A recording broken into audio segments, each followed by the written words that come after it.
In today's lesson, we are going to be talking about how to make killer returns on passive investments and how to save boatloads of money on taxes. Quick disclaimer before starting today's episode. Everything you hear today are just thoughts, opinions, things that Derek and I have been learning and or doing, things that we have invested our money in, things that he and or I have been learning about tax savings. These are our own thoughts. We are still learning a lot about a lot of these things. Nothing you hear here should be considered investment advice, us telling you what you should do. All investments carry a very high level of risk. The things we talk about today are no exception. Do all your own due diligence. Never invest money that you can't afford to lose. Past performance does not guarantee future results. We are not CPAs, attorneys, tax professionals, financial professionals, just two guys sharing some things that have helped us. And we wanted to share some of the things we're talking about with you. AKA, you're 100% responsible for everything you do. We accept zero responsibility. Think that about covers it. Now on to the show.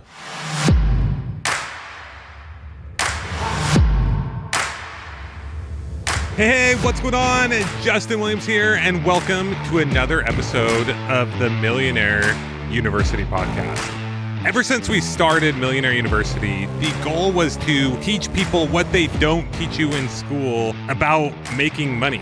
Now, a huge part of that is learning how to start and grow your own business. But another huge piece to that is what to do with that money once you make it.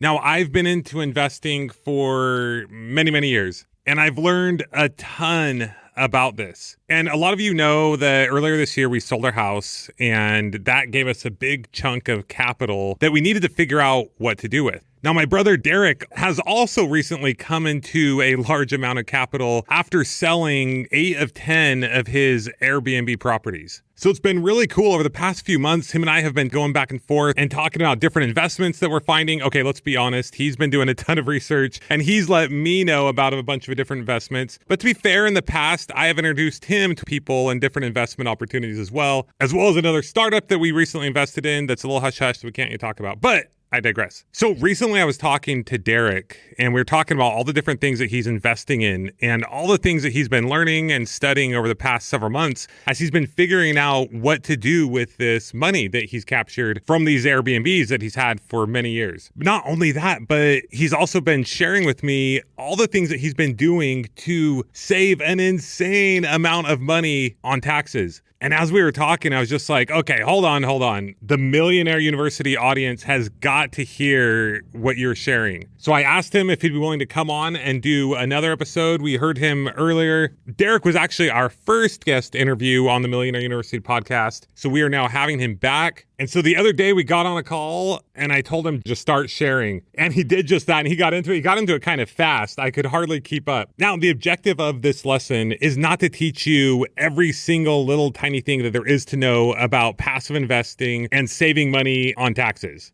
But we wanted to start somewhere. So there will be more of this in the future. We'll continue to talk about not only how to start and grow your business, how to overcome fears and challenges and mindset and hurdles and things like that, but also what to do with that money when you make it. Not only what to do with the money that you make from your business, but a lot of times I talk to people who have high income earning jobs. Doctors, attorneys, and whatnot. And a lot of times they ask me, what should I do with my money? Or should I start a business? And sometimes I say, well, it depends what your goals are. And if their goals are to work less, I say, no, don't start a business. That's more work. But if you're making good money and your goal is to have a passive income so you can live the life that you want, which is why a lot of people do start a business, then here are some things you can do.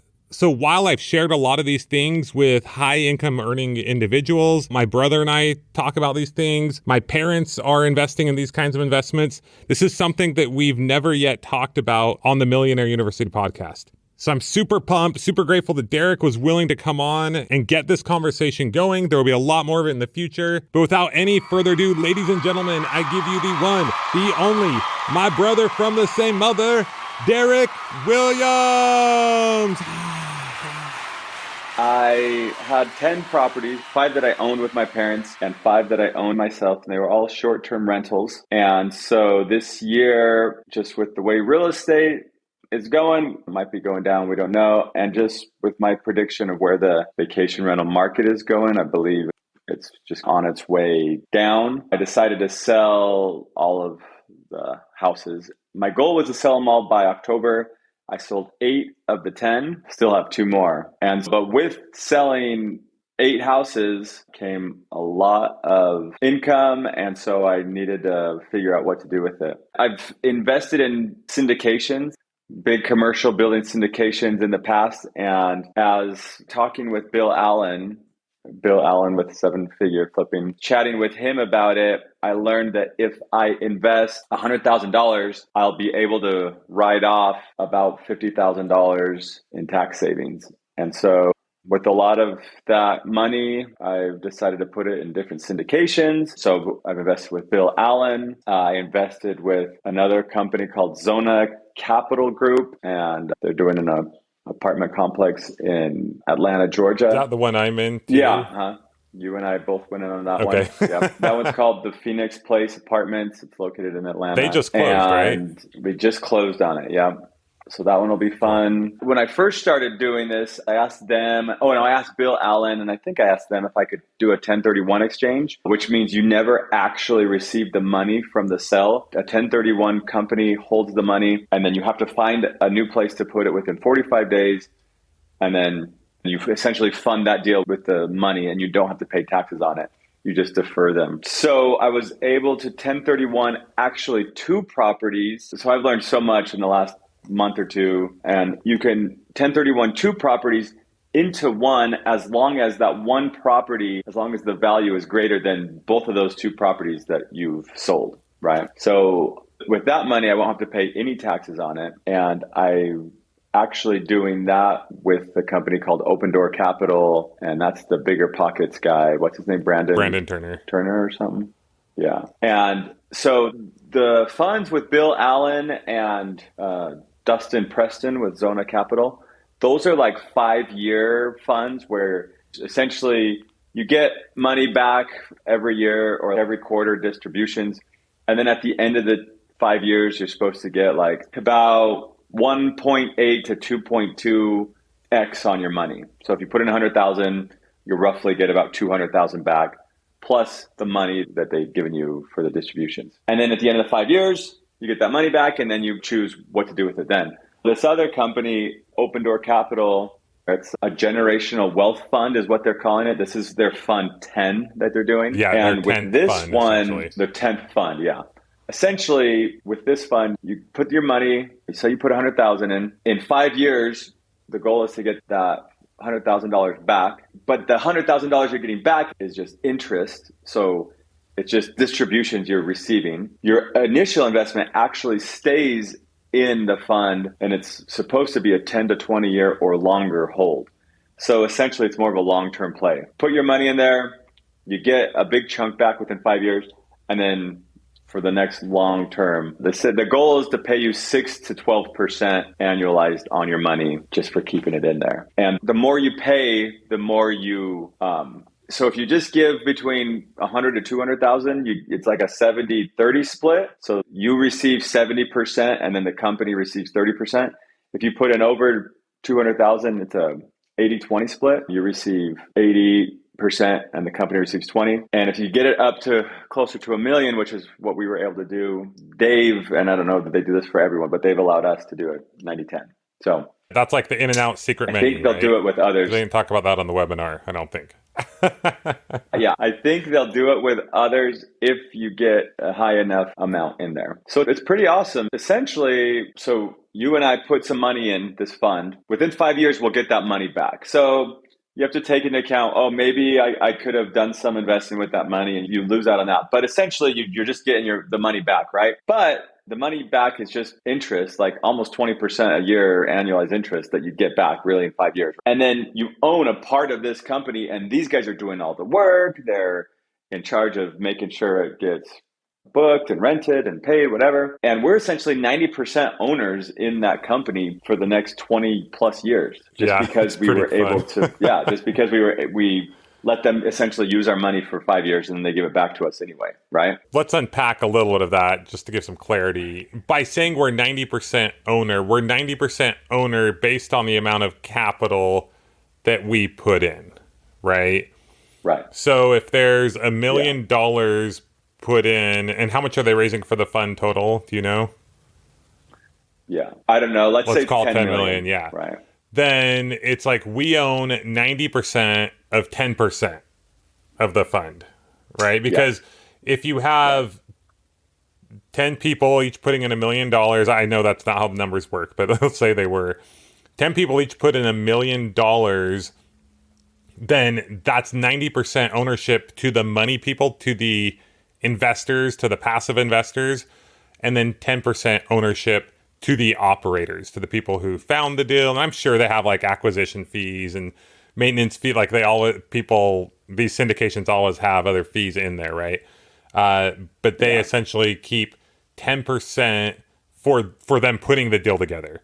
So what's so funny is like I'm an opportunist. I'm used to finding like opportunity. So as I've seen these different syndications put together, and then especially what like Brandon Turner from who used to be with Bigger Pockets has done. By the way, great play on his part, leveraging the platform that he was a part of. He didn't own it, right? But he got to be well known on that platform, built some great relationships. And then he's like, oh, I can go raise a bunch of money because I have a bunch of connections. I understand real estate. I can take with real estate investors. Yeah, I can take the single family strategies, move that over to commercial deals, make it bigger. So huge play on his part. But in my mind went to like, oh, I have some good relationships and connections. I know how to raise money. I should do that. And I'm like, no, I'll let them do it. But the thing is, you probably could. Actually, Dustin Preston with Sona Capital. This is their second one they're doing. Though their sponsor, I guess he's called, he's done like 10 or 15 or 20 deals. They've got a good group around them, but they're just getting going at this. And even me and some of my old buddies and roommates, I've reached out to them. Should we do a fund? And they're all like, I'm in. And my buddies, I can help raise money, whatever. And I don't know that I want to right now either, but I could if I wanted to do that. Yeah, totally could. And maybe someday we will. But it's like, you got to look at like, what do you want out of life? Where are you at? Like, it depends on everyone's situation. Right now, I'm very happy with the amount of time we're spending between traveling, Millionaire University and projects we have there, and then passively investing. You and I are in a pretty similar situation because I recently sold our house. You sold a bunch of your rental properties. So we both have had a lot of money this year that we've needed to invest to get passive investments, right? Yeah. So the last thing I want to do right now is go and take on another project when we're kind of in the weeds of this project, right? Anyway, but just kind of giving some context for that. Go ahead. Yeah, I've been doing a lot of just watching videos and learning about building wealth and strategies like that. And one of the biggest things I've learned is pretty much anybody's biggest expense in your business, at work, in life is Uncle Sam and taxes, right? Yep. And so as I've got a lot of income coming in, I've been thinking, okay, what can I do to help legally avoid paying Uncle Sam and all those taxes? And so these are some of the things: 1031 exchange, investing the money. So the reason you get a tax benefit is because, so what you're doing is you're investing money into a syndication real estate deal, and that company does what's called a cost segregation study. So when you have real estate or a business, you can depreciate assets over time. Right now, there's things that are in place that allow you to depreciate them partially, at least in the first year. And so because of that, you get to have all the tax savings in the very first year instead of over like the 39-year lifespan of the building. And so which this tax benefit is actually going away in 5 years. So it's something that I'm like, okay, I better take advantage of it now. So saving all the taxes this year. And it goes down. It goes lower down every each year. Yeah. And I'm actually learning some really interesting information that I'm still in the middle of learning that even you may benefit from, Justin, but I guess not, because you don't get W-2 money. But if you're a big W-2 earner, like a doctor, and you're paying like 40% of your money to taxes or whatever. If you become a real estate professional, or if your spouse becomes a real estate professional, which you have to look that up because there's things you have to do, but essentially it's spend 15 to 20 hours a week in real estate stuff, and even being like a realtor can count as part of that time, then you would be able to write off that W-2 tax if you have depreciation that you're doing. So essentially, a doctor who's making $500,000 a year can invest $200,000 or $300,000 of that. And then if his wife is a real estate professional or does enough real estate to qualify as that, then they could get that write-off on their W-2 income. Anyway, Google what it means to be a real estate professional. Yeah, and we do get W-2 money because we pay ourselves W-2 money. I think by doing a few tweaks, you could save tens of thousands, if not hundreds of thousands of dollars in depreciable assets. No, that's huge. I'm definitely going to look into that. More about that. So I'm investing this money, and my goal is to save 20% right off the top in taxes. And then my goal is to get as close to 20. My goal is to always get 20% return on my money invested, as close to that as possible. Because the stock market on average, I think, gets around 10%, like on the S&P averages over 20 or 30 years, about 10%. So if I'm not getting 10%, then I might as well just invest in the stock market, right? So that being said, I am keeping some money in my bank account in case the real estate market does tank in 2 years, which it's going to. I said it here first, but I think it's going to. And when it does, I'm going to have cash on the side to be able to buy up some properties for super cheap. When we fall into a recession and all the Airbnbs that people were renting out go for sale and the market is flooded with all these properties that nobody can afford or buy, that's when we come in and scoop them up. But in order to do that, you have to keep the money like liquid, right? You can't invest it in these long-term funds. And so with that money that's liquid, I've found some opportunities with banks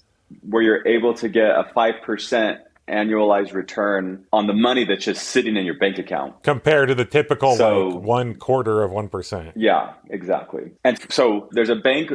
It's an online bank only. It's called CIT, and I've got some money invested in that. They are FDI insured up to $250,000. So if the bank dies, the government will still insure it to $250,000. And there's other banks also that pay around that. Or, and this is getting really into the weeds, right now, U.S. Treasuries are paying like 5.5% return, which I think that has something to do with, what's it called? The Treasury yield or the yield curve, the inverted yield curve. Anyways, the inverted yield curve predicts a looming recession.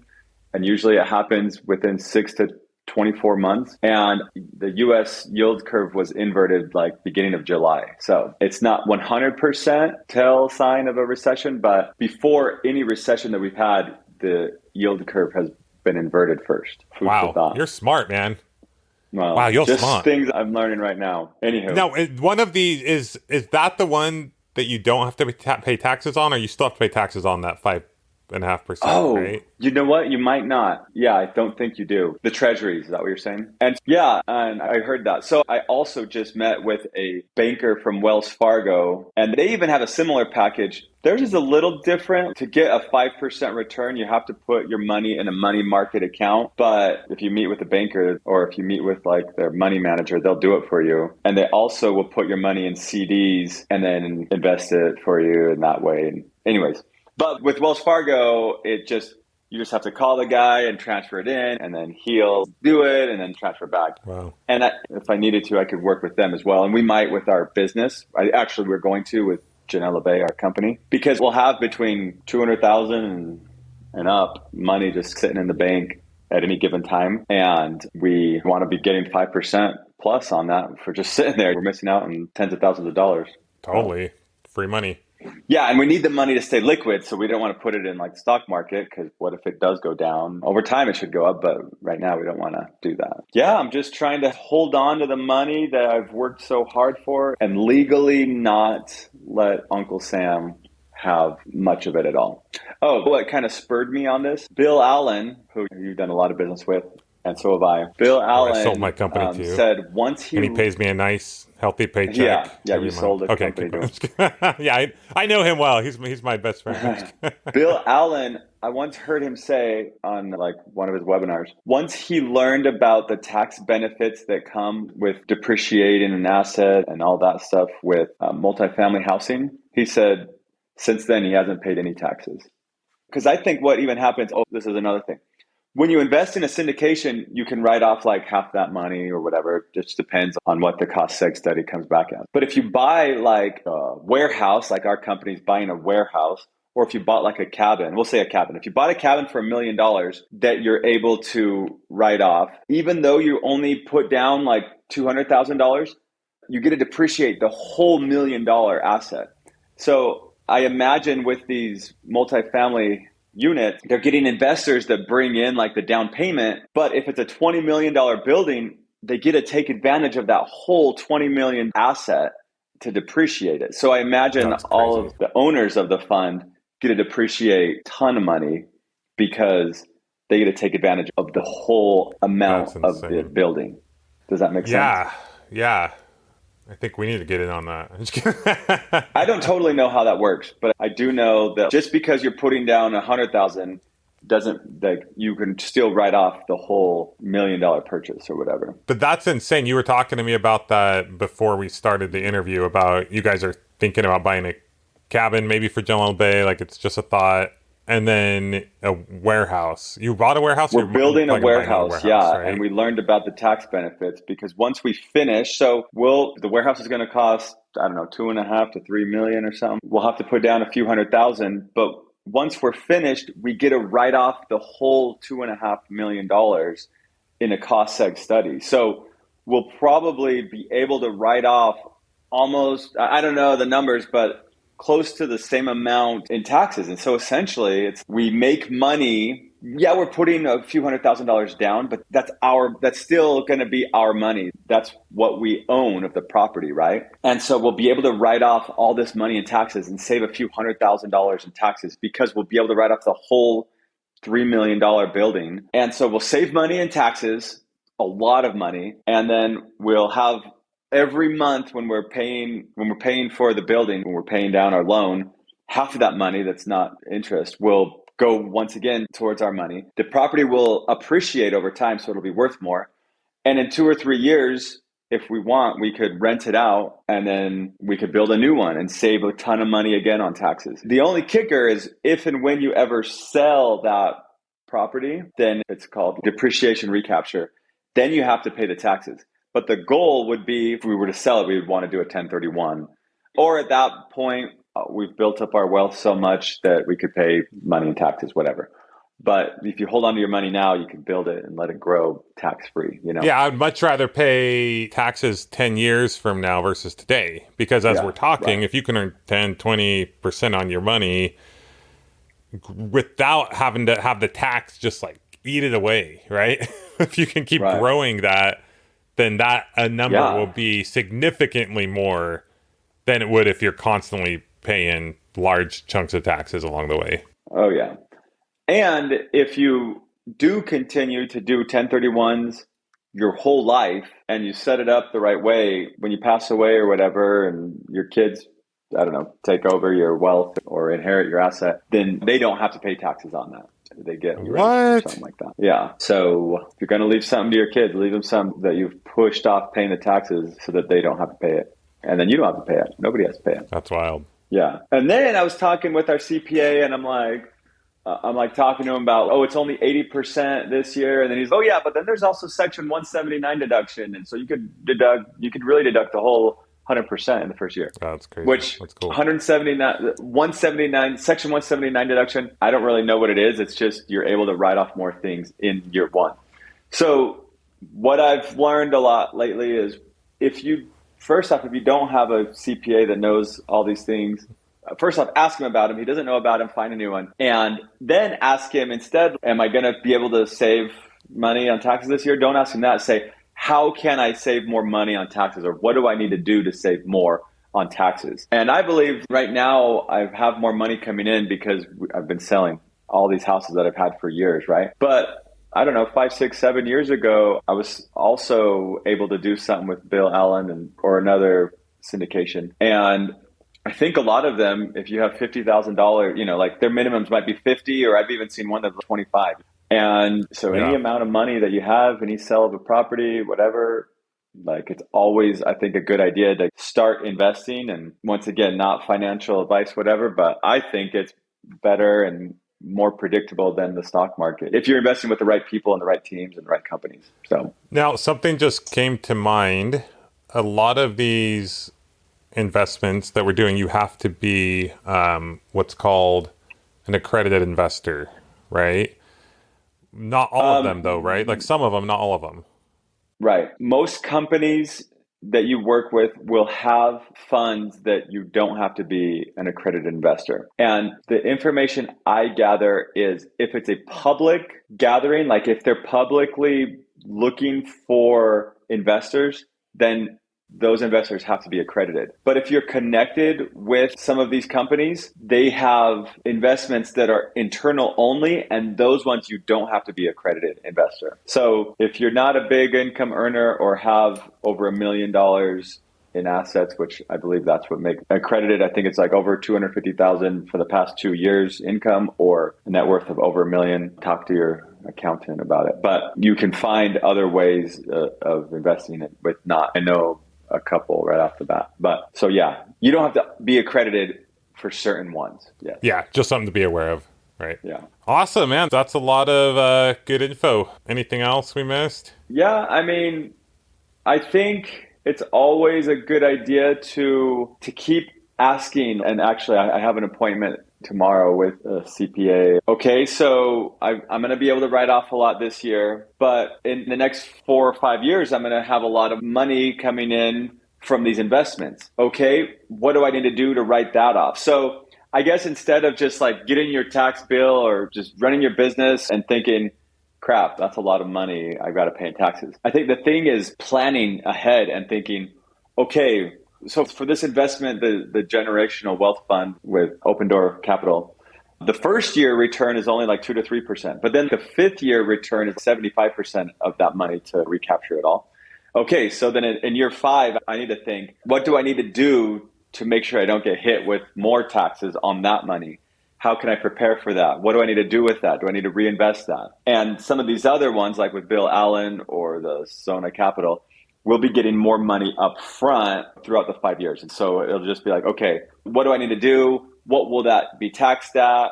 How do I prepare in advance to save on that and not have to pay as much in taxes? Well, I'm thinking in a few years, I'm thinking, hoping, planning that Millionaire University will be bringing in a pretty big chunk of change. Like at the beginning, we're just kind of investing in content and relationships and putting in our own money. So in our minds, we're like, maybe we need to be in Puerto Rico by then. Yeah, right. You essentially don't pay taxes. If you live there for more than 6 months of the year, is that right? Yeah. So that's a strategy as we're traveling the world and we're like, oh, we don't need to live in one specific place. We're heavily thinking about if and when we might end up being in Puerto Rico for at least 6 months out of the year for a couple years, 2 or 3 years. Anyway, we're going to go check it out next year just to make sure we like it. Yeah. Who is it that lives there? The podcaster? A bunch of entrepreneurs live there. But John Lee Dumas is the main person I know the best who lives there. He's probably saved millions of dollars by living there, right? Insane. He passively not passively, I mean, he works for it, but he's got his systems down. He's making $2 to $3 million a year. He has income reports on his website, but I don't remember exactly what it is. Yeah. But pays, I think maybe it's like a total of like 4% tax, which normally in that tax bracket in California, you're at like 50%, including federal and state taxes. So.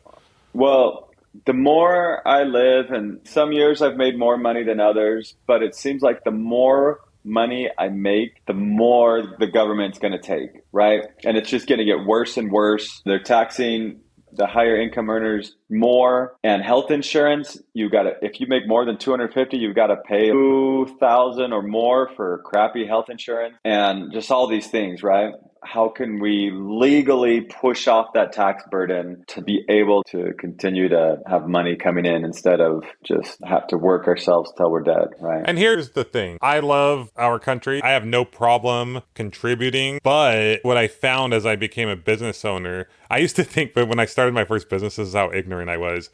I didn't think you had to pay taxes on money until you were going to use it personally. Because logically, to me, I thought, well, if my business makes money, that's for my business. So I can keep growing it and keep helping people. So my thoughts are if you are a business owner, if you're an entrepreneur and your business is making money, that you are going to continue to put back into your business. Just like we're talking about real estate. If you keep the stock market, all these different things, you don't pay taxes on it until you use that money. Oh, right. That's how I think it should be. Now, I know that would be hard, tax law, it's hard to figure all that out. And I'm okay with paying, my share of taxes. But whatever amount of money we make, I mean, for the most part, we're reinvesting that. We're putting it back into the economy. We're hiring more people. We're buying, like you said, warehouses. You're going to build things up. Right. So, yeah, all that being said, the reason the government makes tax laws to have its residents, you and I and business owners, help them accomplish their goals, right? Yeah. So if the goal of the government is to get more low-income housing, then they will give an incentive to entrepreneurs and real estate investors to have the tax savings on multifamily units, right? Or other commercial buildings. And so by us taking advantage, to your point, by us taking advantage of these tax savings, we are helping the government do exactly what its goals are and what it's wanting to do. Really, people who are not paying taxes, even like Donald Trump, he didn't pay any taxes. He shouldn't be looked at as a bad guy. He should be looked at, honestly, as someone who's helping out the economy and helping out real estate and keeping New York or wherever his buildings nicer and renovating them and buying new ones and, you know what I'm saying, restoring them. And for the record, we're not giving a strong opinion about how we feel about Donald Trump in general before we get hate mail from people. Well, he did make America great, right? Yeah, he did. I'm just kidding. Yeah, the same thing with, anyway, I won't get into other politicians, but they go check out their taxes and it's oh, they didn't pay enough taxes, or Elon Musk. And it's look how many jobs some of these people have created. Yeah, right. So anyway, I think that's important to put out there because some people hear stuff and they think, oh, you're trying not to pay taxes. Do you not love your country? It's no, I'm just realizing what is out there and I'm playing within the rules of that game, essentially, that's been set up. Yeah, and you're really helping. That's what it's there for. And if you're doing it, you're helping. So if you're not taking advantage of these tax laws, you're not helping. So you got to get to it. It's the same as, I was going to say, it's the same as a real estate investor that comes in and buys these crappy houses in these towns and fixes them up and then sells them and makes a good chunk of change. People sometimes get mad at that, but if it wasn't for real estate investors to come in and do that,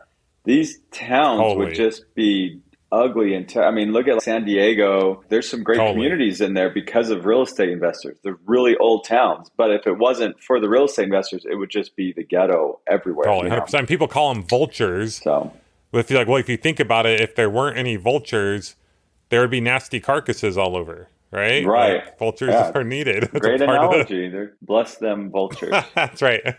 Proud to be a vulture. Yeah. Just like one of the houses I just sold, we put in $30,000 to it and it helped us to get $100,000 out. But the house now looks so much better and the yard is so much better and it's so much more updated. And so really it just helps out the community to flip these houses. Another one, we're putting in a fence and building up the yard and putting in a front yard. And so, 100%. No, I'm a strong believer that if it wasn't for entrepreneurs, investors, our country and our world would be in a world of hurt. Yeah, that's why America is so great, because it's easy to be an entrepreneur, and that's why there's so many great things and inventions that come out of here because the government allows for it. Yep. But in business in general, it's about solving someone's problem, whatever business you're in, whether it's real estate or an actual company or that you're selling a product. And I believe when it comes to tax savings, you're helping solve the government's problem, and that's why they're giving you these tax savings, because It's things that, the government doesn't do a whole lot of things great on its own. They need us to come in and help them, help renovate a whole apartment complex or whatever it may be. So that's what you're doing by taking advantage. I love it. You're the man. Appreciate you coming on today and sharing all these gold nuggets. Any final departing words? I know that's a hard question to ask after you've already given your heart and soul. I guess wherever you're at, don't be discouraged and start there. Me, you, our family, whatever. We didn't have any money from our parents, really. We started from ground zero and we're just building what we can. And like you and I were talking beforehand, it's not about being a genius. It's about having grit and doing what it takes to get the job done and not being afraid to do it. And so get her done. Yeah, just one day at a time, one step at a time, keep moving towards your goals and your dreams. All right, bro, this has been awesome. Appreciate your time. Yeah, no problem. Thanks for having me. Talk to you soon. All right. See ya. Let's give it up for my broski, Derrick Williams. I hope you guys got as much out of that episode as I did. We failed to mention it, but there's also a startup that him and I just invested in a couple of weeks ago that we're super pumped about. And that's a little more high risk money, right? From time to time, I'll invest in a startup or a higher risk investment.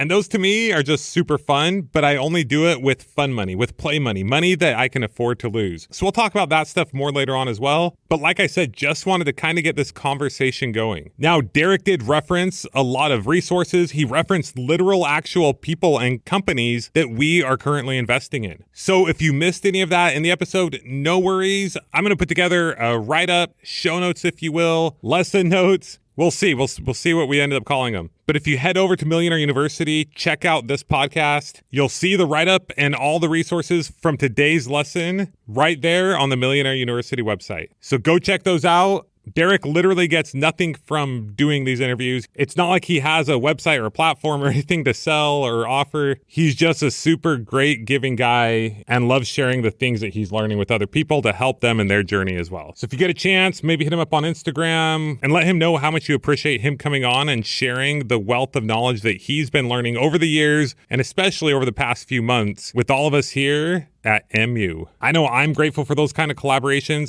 Literally, it changes lives. It's like we've been able to help him and give him some ideas and share some resources with him and different ways of investing. And he's been able to do that with us. And that reciprocation, that collaboration, that sharing, that networking is huge. It's literally changed our lives, our parents' lives, and so many others. To kind of continue with this theme, next week I'll be bringing on my good friends Jason and Pili Arusi, who are partners with Bill Allen in many of the multifamily commercial projects that Derrick and I and my parents and a lot of other people I know are investing in. And that discussion was absolutely amazing as well. So stay tuned for that. Other than that, if you are enjoying the podcast, please share it with a friend. Leave us a rating and review on whichever platform you're listening now. Hit me up, Justin at millionaireuniversity.com. If you have any questions, thoughts, anything you'd like to hear about, and I'll either respond or I'll be happy to answer those on an upcoming podcast.